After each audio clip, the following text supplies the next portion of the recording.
We're looking at chapter 10 today, and this is going to start the second half of the semester, where we're shifting from inorganic chemistry to organic compounds, and those are going to contain carbon in them.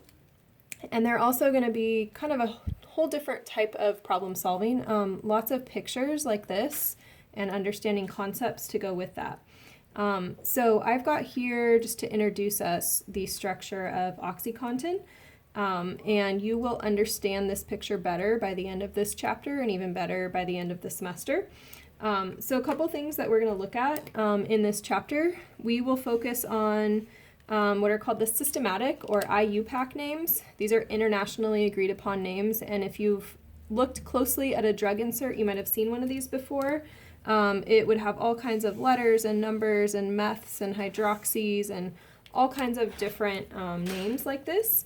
We'll be working on naming in this chapter in a few slides, and some of the things that you will notice are all of these numbers that you see. Those are telling us about locations. So within this molecule, where do I find this methyl group? I find it at a specific carbon. Another thing that you'll see are these R's and S's. We're going to see those in chapter 12, are telling us about some of the orientation of some of these wedges and crazy looking lines on here.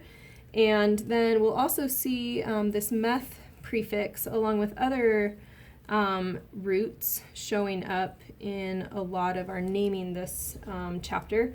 That meth is telling me something about the number of carbons that are present.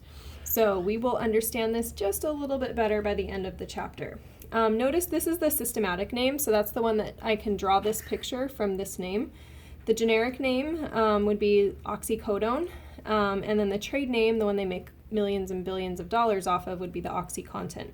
And then these are just some pictures of OxyContin pills in various sizes.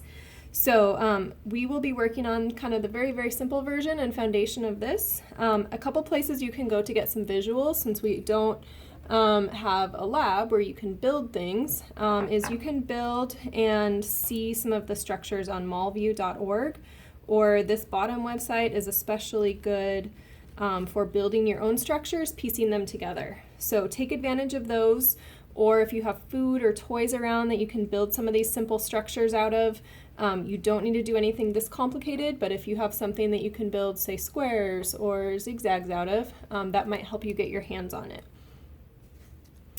So we're going to go into some detail now on these organic compounds. Couple things to review here on the side. So with carbon, don't forget our Lewis dots, or our valence electrons. Carbon has 4 valence electrons because it's in group 4 in the periodic table. Hydrogen has only 1 valence electron.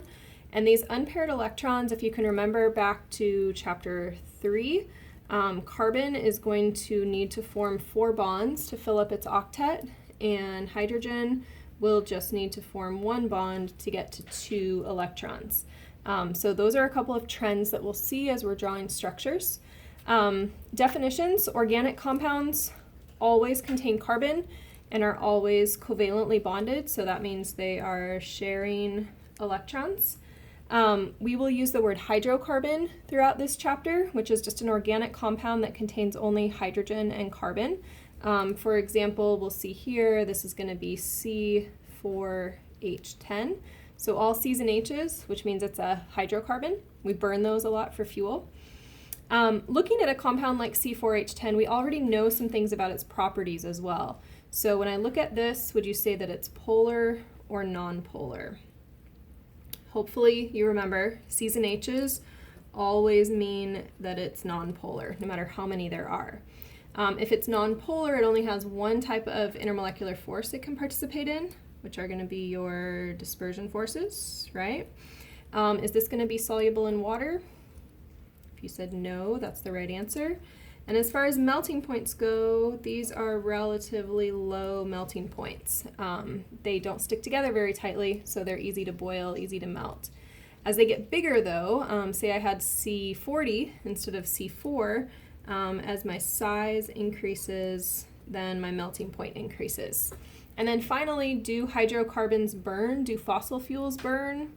Yes, absolutely. They are flammable, and that's what we'll wrap the chapter up with. In contrast, inorganic compounds are compounds that do not contain carbon, or once in a while they do.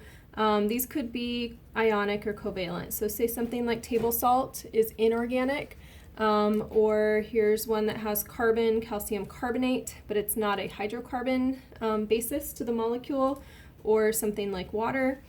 So all of those are inorganic compounds. So as we work on our organic compounds, as promised, we're not going to draw anything this complicated, but we want to be able to understand kind of what's going on with that structure. So we're going to look first at butane, and we'll talk more about the names later, but we want to be able to draw butane in 3 different ways. The Lewis structure, which we'll call the expanded structure in this chapter, the condensed structure, and the skeletal structure. And I've already given you the model. You can build this on that website that I showed you on the first page.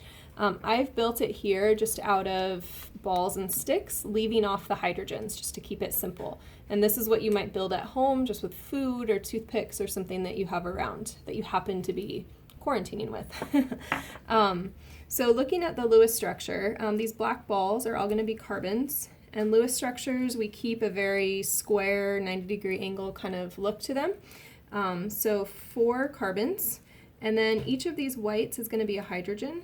So I have 3 hydrogens on the end here, and then I have 2 here, 2 here, and then 3 hydrogens on the end. So out in nature, in the real world, this is the shape that it would take, but in terms of drawing it, our simplest way of drawing is going to be these Lewis structures. Now, this is going to get big fast, so we want to take that and we want to make something that's easier to type and condense it down. So we're going to condense down everywhere that we see a carbon. So each of these carbons is going to condense down for us. So that would look like this. CH3, CH2, CH2, CH3. So can you see this condensed, this condensed, this condensed, this condensed? And this is going to be relatively easy to write or to type, much easier than this. Finally, the skeletal structure is going to be kind of the best of both worlds here, because this again doesn't really communicate the shape that you would find out in nature. And so with the skeletal structure, we're going to get roughly the correct shape, and we have to be able to infer where my carbons are and where my hydrogens are, which you will be able to do by the end of today's lecture. So skeletal structure is going to be basically just drawing what I have on my paper here. It will feel foreign to you at first, but I think you'll come to like it eventually. So I'm going to use big dots just to help me count. It's really hard to count to 4 in this chapter. So 1, 2, 3, 4 with that zigzag shape. 1, 2, 3, 4. You could draw this in all kinds of different ways. So you don't have to draw the dots. You could draw it sideways. If you feel like your world is sideways, you could draw it like this, as long as I have 4 carbons and it's all just single lines or single bonds. So any of those are okay for the skeletal structure. So one more thing I want to look at with this butane is that there is a continuous chain of carbons through the middle. There's the 4, here's the 4 carbons, here's 4 carbons, and then here's 4 carbons. And so I have this straight or zigzag line all the way through each of those. We're going to call that the parent chain when we start to name these. For now, just starting to look out for that is going to be helpful and important. So the next one we're going to draw is called a cyclic alkane. You can see cyclo in the name here, and I've got a picture of it built for you here. Notice this one's in a square. This is what it would look like here. And because it's in a square, every time I draw it, I need to maintain that square. So if I look here and I count up the carbons, take a minute, you can pause if you want to, and count up your carbons and your hydrogens. So I count 4 carbons, and then I count up 8 hydrogens. And you can always type in this name at molview.org, and then you'll get a picture like this that you can spin around and see a little bit better. So with the Lewis structure, I want to again conserve that square shape. So I've got 4 carbons in a square here, and then I have hydrogens coming off at right angles. Incidentally, this kind of looks cool and symmetrical, but it's very unstable and easy to break that ring open in real life, which is why I used springs here.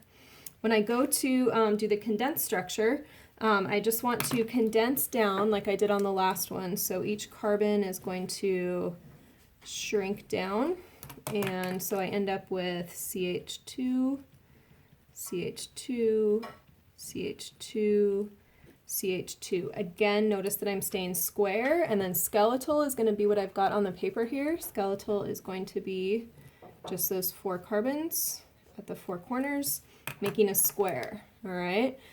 So again, square, square, square, square.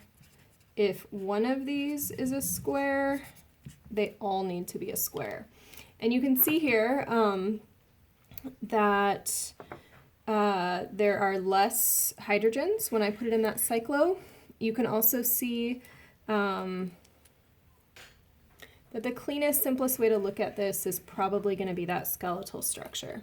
So on the next page, you have a chance to practice some more of these. So now instead of butane, you'll use pentane and cyclopentane.